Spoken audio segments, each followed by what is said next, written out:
আজকে আপনাদের সাথে যে ভিডিওটি শেয়ার করছি তার কিছুটা পোর্শন আপনারা আগের ভিডিওতেই দেখেছিলেন। তাহলে যেমনটা আপনারা আগের ভিডিওতে দেখেছিলেন, বন্দে ভারত এক্সপ্রেস বারাণসী জাংশনে এসে হাজির হয়েছিল। তারপরে আমরা সবাই ট্রেনের মধ্যে উঠে পড়েছিলাম সমস্ত লাগেজ নিয়ে। যেহেতু ট্রেন ছাড়তে বেশ কিছুটা সময় বাকি ছিল, তাই আমরা কিছু ফটো তুলে ফেলেছিলাম। ট্রেনটিকে একটু ঘুরে ঘুরে দেখছিলাম।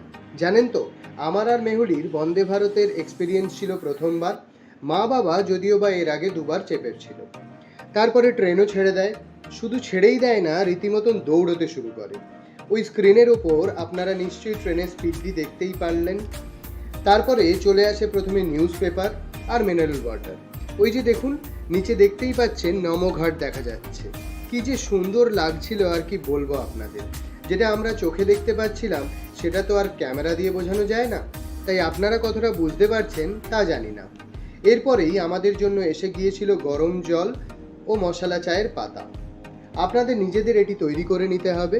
এখানে বলে রাখি, বারাণসী টু রাঁচি বন্দে ভারত এক্সপ্রেসে আমাদের পার হেড 1475 টাকা করে লেগেছিল। হ্যাঁ, অনেকেরই মনে হতে পারে টাকাটা একটু বেশি, কিন্তু যাই বলুন, ভীষণই কমফোর্টেবল ও সেফ জার্নি। তারপরেই চলে এসেছিল টিফিন, আর কিছুটা সময় যাওয়ার পরে ডিনারটাও চলে এসেছিল। বাবা বাদে বাকি আমরা সবাই ননভেজই অর্ডার দিয়েছিলাম। খাবারগুলি অ্যাভারেজ ছিল, খারাপও নয় আবার ভালোও নয়। ঠিক রাত 12টায় আমাদের ট্রেন রাঁচি স্টেশনে নামিয়ে দেয়। আগে থেকেই যেহেতু আমরা রিটায়ারিং রুম বুক করে রেখেছিলাম, তাই আমরা ট্রেন থেকে নেমেই সেদিকে হাঁটা দিলাম। এই ছিল রিটায়ারিং রুম।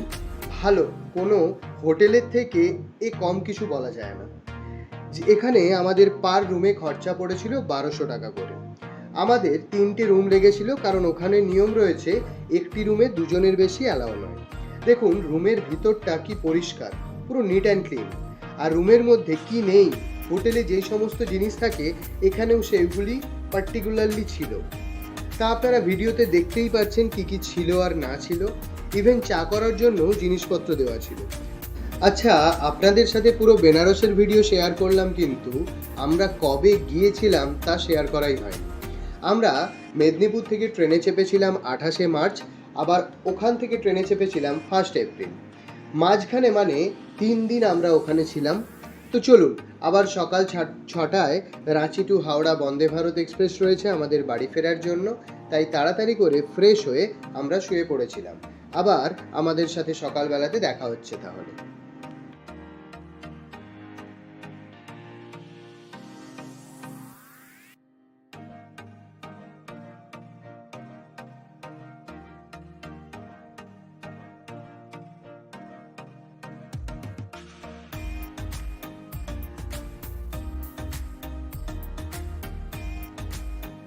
এই যে দেখুন, আমরা ঘুম থেকে উঠে ফ্রেশ হয়ে আবারও ব্যাগপত্র নিয়ে রুম চেক আউট করে 5টা 37-এ বেরিয়ে পড়েছিলাম, কারণ আমাদের ট্রেন ছিল 6টায়। বন্দে ভারত বেসিক্যালি টাইম বা বিফোর টাইমেই থাকে। দেখতেই পাচ্ছেন আমরা স্টেশনে এসে হাজির হয়ে গিয়েছিলাম, আর ওইদিকে ট্রেনও ঢুকে পড়েছিল। ট্রেন চলে আসতেই আমরাও ট্রেনে উঠে পড়ি। আর এই ট্রেনগুলি মেট্রোর মতন দরজা লাগানোর সিস্টেম, তো তাই হুটপাট করে কেউ নামতে বা উঠতে পারে না। তাই সবাই এটাতে টাইম মতনই নামা ওঠা করে থাকে। তারপরেই ট্রেন চলতে শুরু করে দেয়। প্রথমেই জলের বোতল, তারপরেই নিউজ পেপার। বাংলার দিকে যাচ্ছি বলে বাংলা নিউজ পেপারও পাওয়া যাচ্ছিল। যাই হোক, তারপরে চাটাও দিয়ে দিয়েছিল। আর ট্রেনের এসিতে বসে সূর্য উদয় হচ্ছে দেখতে যে কি সুন্দর লাগছিল তা বলে বোঝানো যাবে না। আপনারা কিছুটা আগে লক্ষ্য করেছিলেন কিনা জানি না, এই ভিডিওতে সূর্য অস্ত হওয়ারও ভিডিও রয়েছে। তার কিছুটা যাওয়ার পর আমাদের ব্রেকফাস্টও চলে এসেছিল।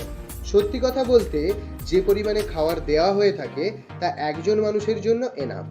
আর যে জিনিসগুলো পড়ে থাকতে দেখছেন রাস্তার পাশে, আর ওগুলো হলো বহু বছর আগে জ্ঞানেশ্বরী সুপার ডিলাক্স এক্সপ্রেস ট্রেনের অ্যাক্সিডেন্ট হওয়ার বগিগুলো। এই যে আমরা একদম রেডি ট্রেন থেকে নামার জন্য। খড়গপুর স্টেশনও প্রায় চলে এসেছিল। খড়গপুরে টাইম ছিল 11টা 15, কিন্তু ট্রেনটি একটু লেট করে দেয়। খড়গপুরে আমাদেরকে নামায় 11টা 45-এ। তারপরে আমরা স্টেশনে নেমে পড়ি। স্টেশনের বাইরেই আমাদের গাড়িও চলে এসেছিল। মেদিনীপুর অবধি কোনো ট্রেন না পাওয়ায় আমাদের এইভাবেই জার্নিটা করতে হয়েছিল। এই যে রিতেশও চলে এসেছিল। এরপরে আমাদের লাগেজগুলোকেও গাড়িতে উঠিয়ে নেওয়া হচ্ছিল। তারপরেই আমরা বাড়ির দিকে রওনা দিয়ে দিই। আর আমাদের রাঁচি টু হাওড়া বন্দে ভারত এক্সপ্রেসে খরচা হয়েছিল 975 টাকা করে। তো চলুন, আমাদের বেনারসের পর্ব এখানেই শেষ করছি তাহলে। আবারও নতুন কোনো ভিডিওর সাথে খুব তাড়াতাড়ি দেখা হবে। আমাদের ভিডিওগুলি আপনাদের ভালো লাগলে অবশ্যই লাইক, কমেন্ট, শেয়ার ও সাবস্ক্রাইব করে দেবেন। সকলে ভালো থাকুন, সুস্থ থাকুন, সাবধানে থাকুন আর সাতকাহন উপকথার পাশে থাকুন। আজকের মতন তাহলে আসি। সবাইকে টাটা, গুড নাইট।